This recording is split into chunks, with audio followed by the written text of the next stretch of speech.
가장 중요한 것은 역시 금리가 최고조 상태를 나타내고 있다는 것을 반드시 기억을 하시고요.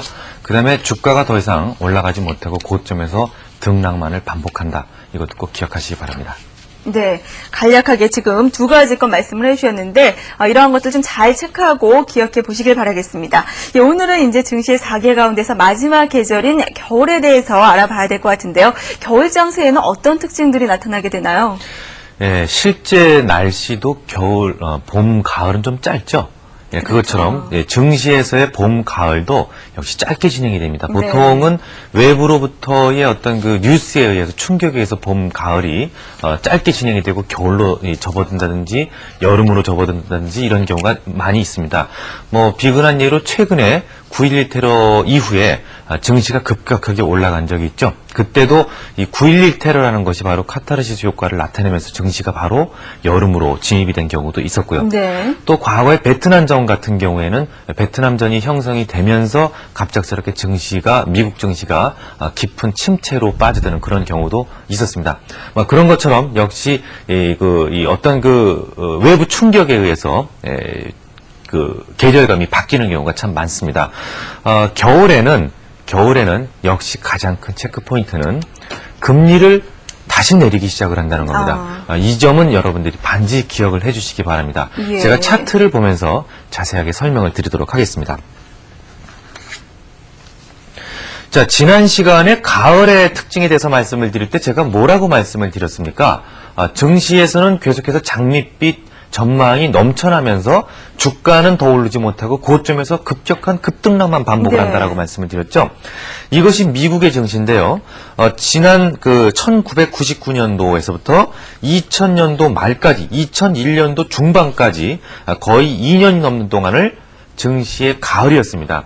계속해서 고점에서 급등락만을 반복을 하다가 바로 재할인율을 인하한 시기가 바로 2001년도 4월이었죠. 네. 자, 여기서 좀 특이한 점이 발견이 되는데요. 여기서 고점에서 급등락을 반복을 하는데 박스를 깊게 빼는 흐름이 나오고 나서 바로 여기서 그린스펀이 금리를 인하한다는 발표를 합니다. 그러면서 소위 금리 효과로 인해서 급격하게 올라가지만 이미 증시는 이미 그 고개를 숙인 상태입니다. 그러니까 경기가 안 좋을 것을 예상을 하고 금리를 내린 것이기 때문에 금리 효과는 단기적일 수밖에 없죠. 그 이후로 증시는 기나긴 침체 속으로 빠져들게 되는 것입니다. 네, 금리 효과로 인한 그런 반등은 짧은 것으로 봐야겠네요. 금리 인하로 인한 반등은 대부분 길게는 한 2달, 짧게는 한 달 이내로 끝나는 경우가 참 많습니다. 예, 알겠습니다. 가을에 금리가 최고조라고 앞서서 배워봤는데 이 최고조인 금리를 이제 내리는 시기, 추토를 인하하는 시기를 이제 겨울로 접어든다고 봐도 될 것 같은데요. 그렇다면 이 겨울에는 주식을 좀 매도하는 시기라고 봐야 되나요? 자, 그러면 아까 그 차트를 다시 한번 보면서 말씀을 드리겠는데요. 자, 이렇게 계속해서 고점에서 등락을 반복을 하다가 갑작스럽게 내리게 되는데요. 자, 이 시기에 여러분들이 과연 기다릴 수가 있겠습니까? 물론 금리를 인하하게 되면 금리 효과에서 단번에 이렇게 상승하는 그런 모습이 나타나지만 대부분 여기서 못 기다리십니다. 그래서 대개 주식을 좀 정리하는 시기는 증시의 가을이지 겨울이 아닙니다. 즉, 가을 장세에서 피크를 매번 만들 때마다 정리를 해나가는, 물량을 축소해나가는 그런 전략이 필요하죠. 네, 알겠습니다. 주식을 정리해야 하는 시기는 그러니까 겨울보다 한 발 앞서서 가을에 미리 좀 정리를 해나가야겠네요. 예, 그렇습니다. 예, 그렇다면 겨울에는 좀 주식 투자를 하지 않는 것이 좋을 것 같기도 한데 어떻습니까? 대부분 종목들이 하락을 합니다. 대부분 종목들이 하락을 하기 때문에 주식 투자를 할 수가 없는 시기가 되겠는데요. 이때도 간헐적으로 가는 종목군들이 있습니다. 예를 들면은 굉장히 그 자산 가치를 중요시하는 시기이기 때문에 자산주가 갈 수가 있겠죠. 그리고 이제 펀드 매니저들은 소위 베타 해칭이라는 것을 하게 됩니다. 베타 해칭이 뭐냐면 어떤 종목이든지 고유의 성격이 있습니다. 예를 들어서 베타 계수가 1이다 그러면 전체적인 증시가 1만큼 올라갈 때 같이 1만큼 올라가주는 종목이 바로 베타 계수가 1이라고 볼 수가 있는데요. 증시가 올라갈 경우에는 고베타 종목이 유리하겠죠. 그러니까 증시가 1만큼 올라갈 때 조금 더 올라가주는 그런 증권주 같은 종목들 이런 네. 종목군들은 이 증시가 상승할 때 주로 많이 이 편입들을 하는데요. 증시가 하락을 할 때는 어떻습니까? 고베타 종목은 당연히 증시가 하락을 할 때 덩달아 내려가는 것이 아니고 그보다 더 많이 빠지게 되겠죠. 그렇기 때문에 이때부터는 저베타 종목군들이 좀 더 이 각광을 받게 되어 있습니다. 그래서 이때는 어떤 그 특별히 뜨는 종목군들은 없고 대부분 하락을 합니다. 여러분들 뭐 증시 하락기에 이미 여러 번 겪으셨으리라고 생각이 되는데요. 네. 이때 간헐적으로 이 테마가 형성되는 종목군들은 주로 저베타 종목군들, 그러니까 저베타 종목군들이나 아니면 이 자산 관련 자산주들 이런 종목군들이 테마가 형성될 수가 있습니다. 네, 일반 투자자분들께서는 이 겨울 장세라고 볼 때는 좀 주식 투자를 쉬시는 게 좋을 것 같고 관심을 가져보신다면 자산주라든지 저베타 종목 이런 쪽으로만 좀 관심을 가지시는 게 좋을 것 같습니다. 그렇다면 겨울은 이제 침체기라고 볼 수 있을 것 같은데요. 근데 이런 침체기에는 어떤 경제적인 특징들이 나타나게 되는 건가요? 예, 물론 중요합니다. 왜 중요합니까? 침체기에는 여러분들이 주식을 버리셔야 되기 때문에 중요합니다. 네. 이런 현상들이 일어나면 여러분들이 이제 주식을 버려야 되겠구나라고 생각을 하시게 되는 거죠. 자, 그러면 침체기의 특징에 대해서 하나하나 설명을 드리도록 하겠습니다.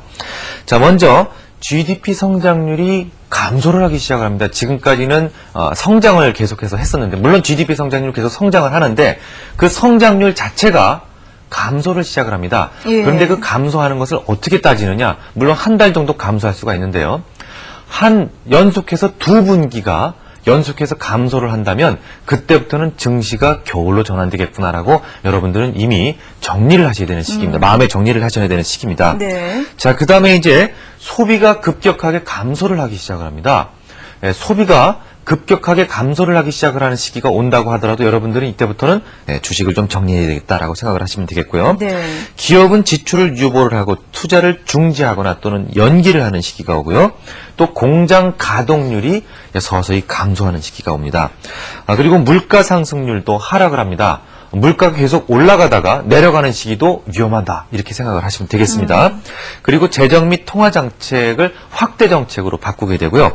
역시 가장 중요한 것 이자율을 하락을 하기 시작을 한다. 이것도 네. 굉장히 중요한 체크 포인트입니다. 네, 지금 몇 가지 것들을 말씀해 주셨는데 그럼 이 가운데서 다 기억하지는 못하더라도 꼭 이것만은 기억하자 하는 부분이 있다면 어떤 건가요? 예, 중요한 거 여러분들 2가지만 기억하시면 됩니다. GDP 그리고 금리 이렇게만 생각을 하시면 되겠습니다. GDP는 반드시 2분기 이상 연속해서 하락을 해야 되고요. 상승률이 하락을 해야 됩니다. 그리고 네.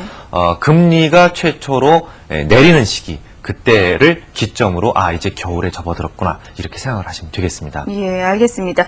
그렇다면 증시의 겨울을 앞두고 또 전문가들은 어떤 움직임을 보이는지도 궁금한데요. 어떻게 움직임을 또 일반 투자자들과는 다른 움직임이 있을 것 같아요. 물론 있습니다. 여러분들이 이제 대부분 주식 말고는 다른 건 모르십니다. 그래서 대부분 이제 그 증시의 침체기 때도 이 불리한 싸움을 많이 하십니다. 증시의 침체기는 분명히 주식이 불리하다는 것을 여러분들이 다 알고 계시면서도 어쩔 수 없이 그것 이해는 모르시기 네. 때문에 주식만 주로 고집을 하십니다. 예를 들어서 근데 저는 이제 파생 상품을 하지 말라고 저는 권하고 있기 때문에 그거 말고도 충분히 여러분들이 수익을 낼 수 있는 것들이 있습니다. 예를 들면 옵션 부사채 같은 것이 이제부터는 많이 발행을 하게 됩니다. 좋은 조건으로. 왜 그렇습니까?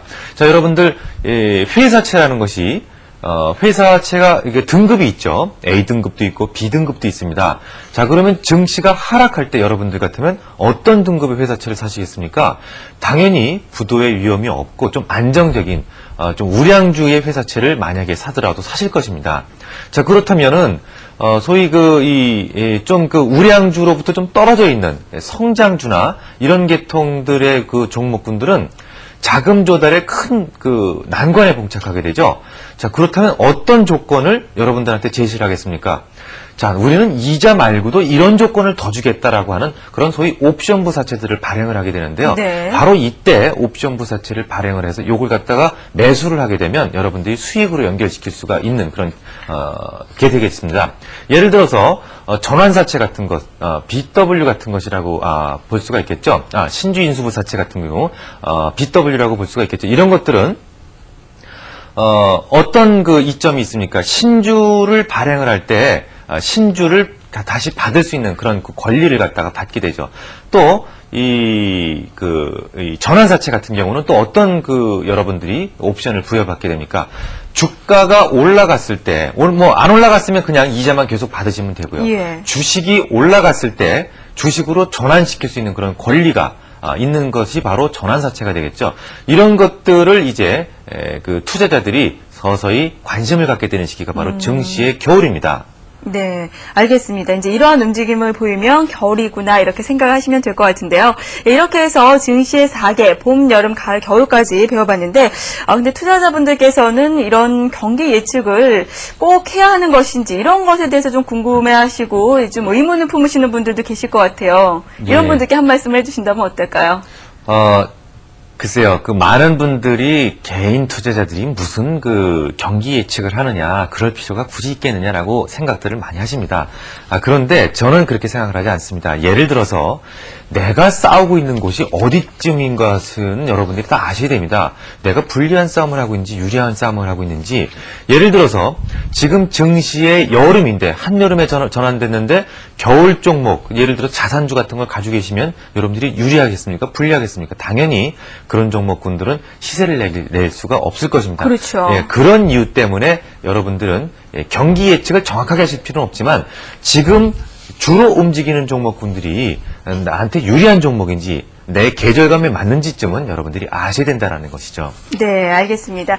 예, 이렇게 해서 이 4개에 대해서 쭉 배워봤는데요. 아마 지금 이 수업을 잘 들으시는 분들께서는 이 경기 예측을 좀 잘 하시고 종목도 잘 고르실 수 있을 것 같습니다. 예, 지금까지 동양종금증권 강북센터 이 샤프스타 박문환 팀장과 함께했습니다. 네, 감사합니다. 감사합니다.